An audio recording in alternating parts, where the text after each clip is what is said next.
Welcome back to Hockey Talks. I am Carl. That is Dave here again. We are going to start with the Toronto Maple Leafs tonight and Auston Matthews, who is once again finding himself on the injured list. It's looking pretty rough. Yeah. He just finished injury actually, for a month? Yeah, maybe not even, probably a couple of weeks. And he hasn't even been back for a month yet. No. So what's going on with him? He was still aggravating that injury that he had. Still a classified as a lower body injury. Nobody still knows what actually has happened.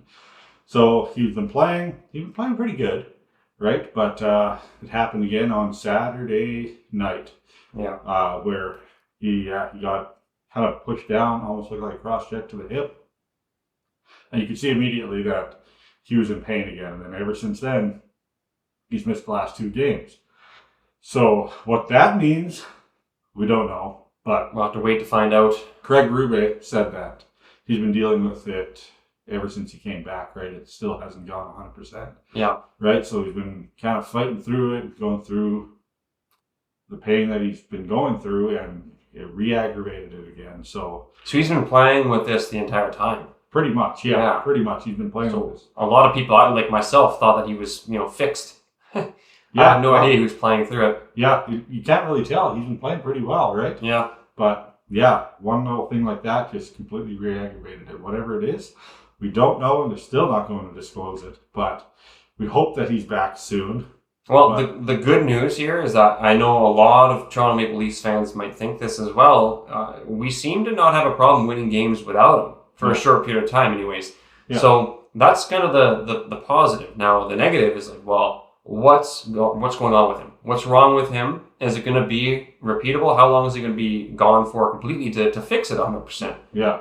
Who knows? It could be a long time depending on what's wrong, right? Yeah. Clearly he was gone for all that time and it's still never fully healed, right? And now re-aggravating again. How long is he really going to be gone for again? I mean, they got a Christmas break coming up. So maybe we'll see him after, but hopefully. Yeah, we'll see how bad they re-injured it, right? Yeah. If we kept him out for that long before. Who's to say how long it'll be this time? Yeah, and that easy that it re-injured. It wasn't a whole lot. And yeah, he's back good again. But what does this do for Toronto going forward? Well, I mean, I think it might turn them into something where it's going to be like an expectation where if Matthews is going to continue. I know it's only twice, but if it is something that's going to be repeatable and him playing without being completely 100% healed, makes you wonder what it is. Because usually you would think that they would want him to be healed, especially in early to mid-season. Mm-hmm. Let's heal the player up and then let's play him. Don't make him play it off. So it almost makes you think that is this injury something that does take longer than what we think to heal, like a year almost, right? Maybe. And if it is a repeatable thing, the same idea as if you have a car and you have something go wrong with it, right? You get it fixed up, you sell it, and you buy a new one, right? Mm-hmm. So is it going to be something like that? You're thinking maybe his future could be in jeopardy. Well, maybe with the Leafs. It's kind of like there's a reason why they're not telling us exactly what the injury is. Yeah. Whether it's because they don't want to tell the competition, what's exactly going on with him or not, but all I'm saying is if it happens a few more times, and if Toronto keeps on playing and winning, without him, it might be questionable. I mean, they do, at the end of the day, they're going to do what the fans want, and if the fans come to the realization that we may not need him, and I love Matthews, I love him he's a big reason why you're still a Toronto fan, right? Yeah. But seeing him in the last playoff performance come back in the last game, and they ended up losing it, and he was very, very, very sick, and I'm not saying he's what cost us the game, but seeing him not able to take that back seat was a good thing, but also kind of would they have won without him? Yeah, so, and that's what a lot of people are thinking. Yeah, they've been playing okay without him, right? They've been managing, they've been winning games, but Matthews adds that extra step, right? The shot that you normally get from the point. Right? Let's not forget, when he does play, he's getting 70 goals, 60 goals a season. Yeah. That's pretty good. Yeah. If you were to consider it more as a team thing, well, without him, they still seem to score goals. Now, obviously, if they play the more higher caliber teams, maybe not, maybe, I don't know. It'll be one of those things that time will tell. Yeah. Right? Yeah. Yeah, absolutely. I really hope he does get healed, though, and I this hope all so, blows too. over. And if this thing is a lingering injury, do you think there's a potential chance that Toronto would trade him? I think, I mean, I think there's always a potential chance. I think there should always be a potential chance that people get traded, so that they don't play as in they're comfortable. Yeah. But let's just say this: after this, I guess this thing that's happening, I think he's more likely, whether it's from 0.1% to 0.2%, or whether it's from 10% to 20%. You know, I think every single step that this takes, he's more and more likely to get traded. You know. Yeah. Well, hopefully he can become healthy again to what he was before. Right. He might take some time. Who knows? Now would be the time. I think they're playing okay without him. Let him rest. Yeah. Let him recover for the next couple of months until playoffs hit, because Toronto will make the playoffs. Yeah. I'm pretty guaranteed about that. But yeah, we need to see if we can figure something out with Matthew, because you will need him in the playoffs. He's a big part of that, right? He is when he's healthy. When he's healthy. I don't think. Well, maybe not anybody, but I don't think he should be playing when he's sick. Yeah. You know. Like injured, sick and injured. Yeah. If you're not top of your game, not top of your game, because you go out there and you try and it's still not good enough. Yeah. You got a shot and all that, right? But you got to think it's a team sport. Not one single player is, unless you're Gretzky, right? Can get you that game, or McDavid, I suppose, too. Yeah. But yeah, so that's kind of where I'm at with it. Is we'll wait it out and see. Mm-hmm. I'll need more proof, to be honest, to see that they can continually win games without Matthews, because I know. Usually, if your star goes away, you kind of win some games without him. But if he's gone for a while, that's when it starts to sink in. Much like a winning streak, like what happened to the Winnipeg Jets, right? They go on a winning streak for a while, but then as soon as the hammer kind of comes down, reality checks in. Yeah. And I think that's kind of the similar thing of Matthews getting injured is you go on a bit of a streak, you play good. And then all of a sudden, if he's gone, well, that's the hammer coming down, and you realize you're just not as good of a team without him. Yeah. And being that injury, it didn't take a whole lot to spark it, right? Yep. Re-aggravate that injury. It was just a little hit. It didn't take too much to re-aggravate it. It's not like it was a malicious hit or anything like that. It was just kind of like almost just like a little bump right to his hip and re-aggravate it. No, not intentional or nothing like that. So, but moving on to an intentional hit. Yeah. We're going to go to Matt Rempe of the New York Rangers. Once again, more things going on with the Rangers, but Matt Rempe specifically, he got drafted by the Rangers. He came up, he played a few games last season, and he got suspended for 4 games before that, right, for another hit. Well, he is once again suspended for 8 games. Wow. Hammered down by the league because he's a repeat offender and he keeps doing this stuff like that, right? Getting into fights. He wanted to be the scrappy guy. He wanted to try to prove himself in the NHL, but I think he's going way too hard into this. But he got suspended 8 games for boarding/hitting behind. Wow. A guy from the Dallas Stars. Mm-hmm. Name slipping right now, but he's played 22 games in the NHL, and he's been suspended twice in that. Do you think his time in the NHL is coming to an end? Yeah, I mean, we'll see what happens. Obviously, him being a player on your team, I think it might come to an end, not from a league perspective, but from just he's on your team kind of thing, right? Yeah. No, nobody wants that kind of stuff on their team. Oh, no. If you make dirty hits like that, just get away with it. Well, if you can't get away with it, then you're costing the team. He had plenty of time to stop or change his path, right? Yeah. And his back was Miro Heiskanen. His back was turned to the board, to him. You could see his numbers clear as day.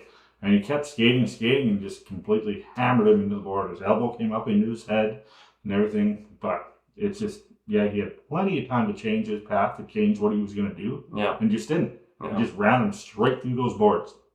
So, I think... Hopefully the other guy's okay. I think he's okay. Yeah. Yeah, I don't think... But... That's 10% of your season, though. Yeah. 8 games. 8 games, and he's suspended for 12 games total. And he's only played a total of 22 games. So actually played 22 games and he's suspended for 12. So I don't think he has much of an opportunity back in the NHL. Maybe he will, but I would not give him a whole lot. No. Of opportunity. Can't give him a lot of back room for for sure. the Rangers at all, right? Yeah. Like, you can't have a guy that keeps doing this kind of stuff. Like, keep doing dangerous plays. And the NHL, I think, is cracking down. Like, 8 games, you don't hear that too often, right? But brand new rookie in the NHL, still continuing to cause chaos amongst his team. Yeah. And the Rangers, it Just just in adds shambles. to everything, right? Just adds to everything. And the Rangers, also in other news, Rangers have scratched long-time player for the Rangers, Chris Kreider, made a healthy scratch. Now there's rumors that they wanted to trade him, but now we're in this NHL trade pause, right, over the holidays.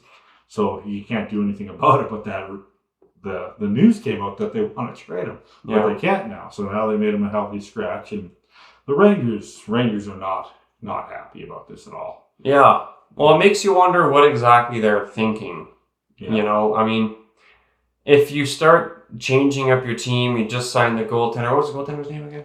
Igor Shesterkin. Yeah, so you just sign him at a record, goaltending deal, and you're changing things up left, right, and center. And it makes you wonder what exactly are they thinking. And I was talking with some friends the other day, and they mentioned, have you ever seen the movie Moneyball? And I'm like, sure, I've seen the movie. And the premise of it is that they, instead of getting all these like high top tier guys that can hit your runs, they go around percentages. And so it makes you wonder, maybe they're trying somehow to do something completely different, where instead of building a team around, a core of forwards, a goaltending or goal scoring individuals, you build it around a goaltender with like the best D in the league or whatever. Just kind of do it backwards, right? And maybe that's what they're trying to do. And in order to do that, you got to kind of stir the pot a little bit and get rid of a lot of people, appease some people, or get some people angry, get rid of the old, in with the new kind of thing. And I mean, even with the healthy scratch of Kreider, something's going on. In order to do that kind of thing, though, you need to stir the pot. You need to get everybody kind of emotional, because that's when it becomes easier to detach, right? Yeah, that's true. Yeah, they definitely are stirring the pot. They traded Kakinen away from the Rangers as well earlier this week. Yeah, that was before the trade deadline, I think, right? That was before Obviously. Everything happened. Yeah. So, yeah, Chris Kreider apparently is a healthy scratch, and he's going to be a healthy scratch here on out until they probably can make a deal for him. Yeah. But, I mean, yeah, the players on the Rangers are not thrilled about the way they're handling all this, right? And it's causing a lot of tension in the locker room, especially with the management and stuff like that. But, yeah, they're still trying to figure things out. But a locker room with a lot of tension.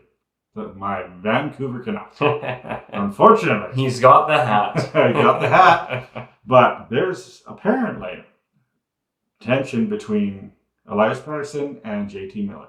Apparently they're not getting along at all in the locker room. Miller and Pettersson have denied it, right, saying that it's just a whole bunch of crap that the media is just putting out there. But I don't think they realize that the captain, Quinn Hughes, and their head coach, Rick Tocchet, have addressed this as well. They got asked about it as well, and they said, yeah, there's some stuff going on in between those two, and they're working on sorting it out, and they're just going to be professional and actually play the game, right, and play it. But, I mean, go fight each other. There's clearly something happening between those two. What? Yeah. I don't know why they don't like each other, but they're... Sometimes that can fuel an offense, right? Sometimes that can fuel What do you think the argument's about? Honestly, if they are arguing, right? Honestly, what do you think it would be about? I don't know. I take a guess. I have a theory. You have a theory? They could be the way each other plays. They can't play with each other, and they have a hard time, and they just, for some reason, every time, Pettersson and JT Miller play, Pettersson does terrible. But when JT Miller's not there, he actually plays okay. So, but I know JT Miller can be a really outgoing, really forward kind of guy, right? Yeah. That's the kind of guy you need in a locker room, right? And they just, for some reason, don't get along. It's like, think of like Michael Jordan, right? What Michael Jordan was known as being kind of like hard like that, right? And he never asked anybody to do anything he couldn't do himself, but a lot of people say he pushed quite hard. Yeah. So my theory, anyways, is that JT Miller is pushing Pettersson. Yeah. Right? To play better, to stop being lazy, take the shot, kind of. But he might not be speaking in the way that he likes to hear it. He might be pushing him in a way he doesn't like to hear it, which would make sense as to why he would do better when he's not there. Yeah. Because you don't have that guy there that's kind of, you would think like Pettersson probably sees it as almost like bullying, right? Yeah. You don't have that bully there, so now you can be yourself. Yeah. But at the same time, Miller might just be saying, hey man, you gotta try every single game. Yeah. You can't just show up whenever you Yeah. want. Well, I mean, that's Because to me, that's what I'm seeing out of it. He's not playing to his fullest potential because of a teammate. It's not an excuse. You go out there and you play. Yep. Well, that's what they talked about too, right? You gotta, no matter what the feud is between you and another player in the locker room, once you get on that ice, you play. And you play as a team, and that is it. Yeah. What you do outside of that is completely separate from what you do on the ice, right? So we'll see if they can work things out going forward. But yeah, a little bit of drama between those two, and we'll see what unfolds in the later days, because right now you're hearing from two different sides. Yeah. So both of those guys deny it, and then their teammates and head coach kind of say there's something there. You think that they'll go deep though in the playoffs, like, or not even the playoffs? Do you think they'll make the playoffs? As it stands, they're in the playoffs, I think, right? Yeah. Yeah. Yeah, they're actually playing not too bad. Okay. So this stuff going on, right? stuff is kind of all background noise. Kind of background noise, and maybe it affects it a little bit, but I think they do make the playoffs, right? And I think they'll have a decent run. Yeah. In the playoffs. Not saying they're going to go to the final, which I don't see that at the moment. I would love it, but I don't. Yeah. No, it's interesting. There's a lot of, well, that's one of the Canadian teams that's in the playoffs. And there's a lot of Canadian teams in the playoffs right now, in playoff position. There's actually only one team that is not in the playoff position, Carl. Do you know what team that is? One team. One Canadian team. One Canadian that's not in playoff position right now. That would probably be the Ottawa Senators. No. Canadian team. Oh, boy. Calgary Flames. Nope. Really? Mm-hmm. Yeah, I don't know that. Nope. No. Think out east. Oh, Montreal. Really? Oh. Montreal is the only Canadian team that's not currently in the playoff position. And I think that's pretty exciting. The Line has been out there scoring it up like crazy for him, but it has not been enough. Ottawa Senators, their last 10 is 8-2. Yeah, they've been playing well. They're in a wild card spot right now. Yeah. Although Linus Hallmark just got injured. Oh. Boy. So that might take a damper here. Very well could. Anyways, Montreal Canadiens. Yeah, it's very, very exciting for the rest of the Canadian teams. I do feel like confident Montreal Canadiens will make a run of it, though. Let's see. They have 31 points right now. They need 38. It's very, very easy to make that up in the second half of the season, especially when you've got somebody like Laine on your team. Yeah. I think he has 8 games or 9 games and then 10 points or 9 points. He has one more point than his games played. Yeah. And a lot of power play goals, which is good for him. Yeah. They need somebody like that to feed the puck to and to be able to shoot on net. Because it shows like they are a good team, but they just really need one of those guys. And similar to what Toronto we were just talking about, where Matthews is usually that guy. Yeah. In this case, on Montreal, it's Laine. So I'm very interested to see what they will be able to do in the second half of the season. And I forget exactly what kind of record it is or when the last time is this amount of Canadian teams have made the playoffs. But if things keep continuing, I think it was like since the 80s or something like that, where this amount of Canadian teams made the playoffs. Wow. Yeah, well, with the help of Patrick Laine now back and healthy, right? Yeah. And he seems to be doing great things for them, right? He's holding this team up. So they might be able to make a run here in the second half and push for a playoff spot as well. Yeah. Right? That'd be exciting. And if things continue for Ottawa, that's even more exciting. That's even more exciting, yeah. We'll see what Allmark, how long he's gone for. Yeah. Hopefully it isn't crazy long, but yeah, it's nice to see them all make a push for a playoff spot, and it'd be a great finish to see them all trying to get in. Yeah. Right? One team, though, that has nowhere near a playoff spot is the Buffalo Sabres. Yeah. And they just finished losing another game, put them on a 13-game losing streak. Yeah. And it keeps declining. I seen some on Twitter actually where the admin for Buffalo Sabres account goes and posts 6-1 loss. Somebody replies saying, "Hey, admin, how you doing? You doing okay?" And they reply, "Been better."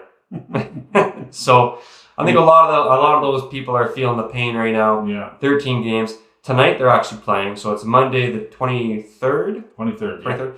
And they're playing tonight. Last I checked, they were winning 5-1 or something. Okay. So we'll see what happens. Maybe they could bust that streak tonight. Maybe tonight is the Maybe night. Merry Christmas for them. Yeah. To send it off into the holiday season, right? So, yeah, on a 13-game losing streak. We'll see if that ends tonight, just before the break. But things aren't looking great for them. No. And they're almost starting to look towards next year.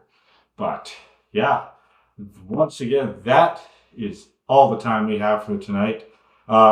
Just want to take this time to thank everybody for your support and to watching all of our stuff.